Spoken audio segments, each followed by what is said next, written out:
Yeah, good afternoon, good evening. Me a video be na make for Charles Kwadofosu alias Dada Numba. Na make ne wu no ho asem. Ye nyina ye ya we say Numba ayare. Numba ayare pa. Oyo no nko a na oni ne yare a no oyare no mu asem. Ono nko a ne betima gina wo aka se sei ne yare a na me yare etie. Se anka wo wa wo tin chere no wo ntimi chere. That second one tre enye bofre e na yapam. Me yare ye no ama mahunu nipa a omoberem.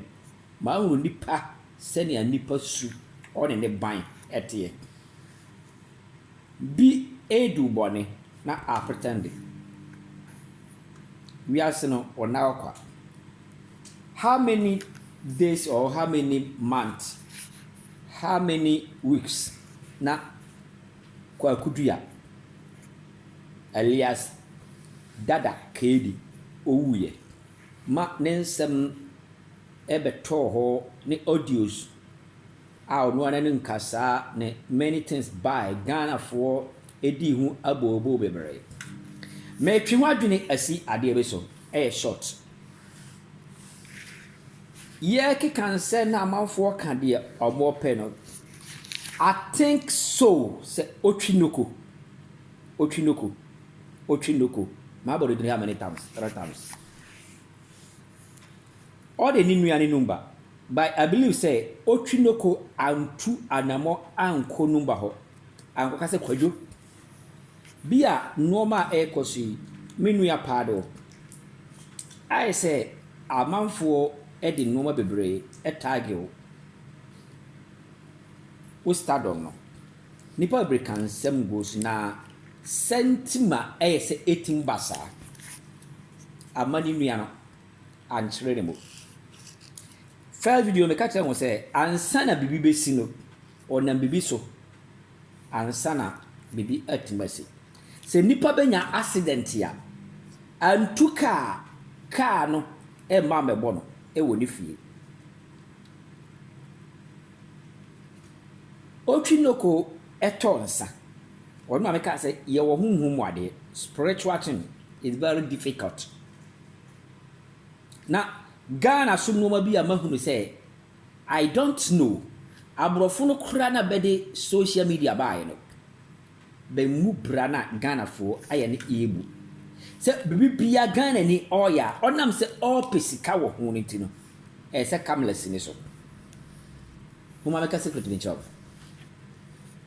ade bia be ko public wo outside no either good or bad ahon taking serious because hon no bi ni nenam hon bi nam ne dia ayo se all passem senya nipa ye won konkonsafo wo ho the same na ahonhom bebre wo nti obehunu se wo asumasi ayade wo ya wo se o take allegation na nipa wo se de wo kaye it is true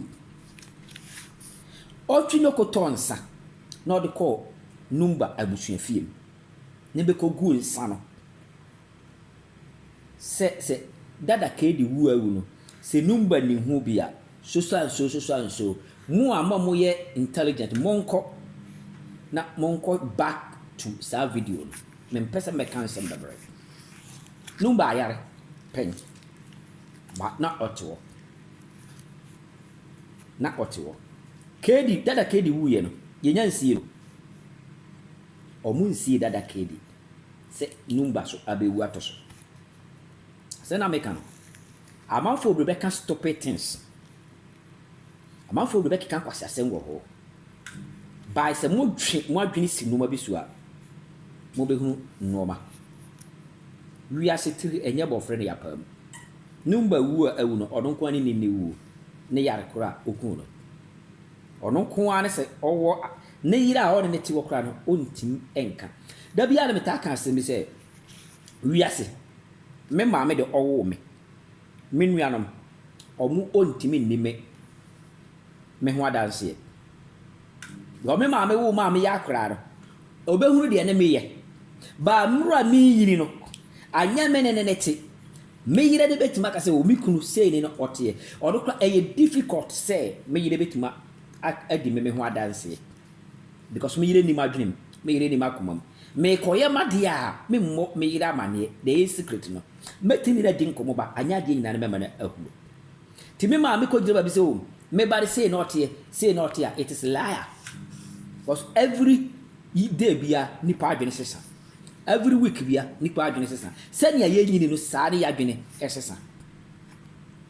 Nti se me wo secret bi wo ho a ha ne be hunu se me ko ha koye ade. Me wo adwene bebre wo mitim. Me ma decide no mo bi. By when ni be hunu se akoye decide. He fa na ode ade offer. Be about o me chere so ma bo na mane. Nti mesramo ade bi ade atwe kamlas yeso ni ye yese no obasa e de problems ba. Moma ye fa ade we entu ye ho afutu. Bini be kasa anyo no a, bini be kasa anyesi ya. Ba mon check number tama ode yala yere. Na embassy samre. Na montiti be mfrim, na munyi be mfrim.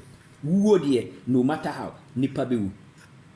Nura me na me frɛ dwuma me pon adwuma na sɛ me te ne fa numba o me bia me phone ne ma du me phone me so phone na ne me hu sɛ ɔte wɔ na I say award bi sinanim ba me man think about anything ne na me te no me te ne sɛ ɔyɛ raw friend ti me ba e fie Facebook na me call hɔ na me hu sɛ ɔmo si numba o me ka kyerɛ di pa ba e for sɛ na asane ya me surprise anything ma na awurade kasa fa numba ho kyerɛ apia pa baby ewu bomma social media no ma na yeye no yen keep secret bi wo life mu nipa bre aya ware a omohunu amane about kamla nipa bebre aware a omohunu amane won do so about kamla nipa bebre amuvu abrabo bi a et ode asusu susumabo bi abeto o mabrabo so about kamla da bi a me kan asem kire nipa bi about ase or they say adwempa hene ne noma bebre ne ma ahohu nya na okun no adwempa hene obedidi kura na or the aduane be ba to social media nti ahohom enya na ho kwane nti ade ketewa bi a oye no ne bedi gina so be yi ni fo ne me ka do adwempa hene wuye first day wuye de me hu fa boy ne ho no Evans onye madamfo because me na kasa just one term bi na me ko bre me akoya de na me ne kasa ai that's me man friendly phone kura because na me pese oya de ma na da na me hunu no tigana fo keka se na me sere da adwumpa hene owu ya oyi ni hu ade kire me no J wagon pure white ne na otim pure white J wagon na me ne ko ba bi ye ko ye no na ho ye kurase me nini krom de ho ye kurase nti akire na me pe no na mo se akoja nti maame ba ko ne ba ne maame lol fair say obudin co station say memra na me ba bi kroma later no omu ba omu abeji lol fair na be de maame no nipa be trepere maka say ya chro to Ghana for kan sim bebre me sromo mama ye ni na wo na wiase ne da wo to me wo awon wo ni ameka chro mo do obaka say obo ho ba just one day honhum bi wo dade bi twa dade bi nti aya mama mo ni na wo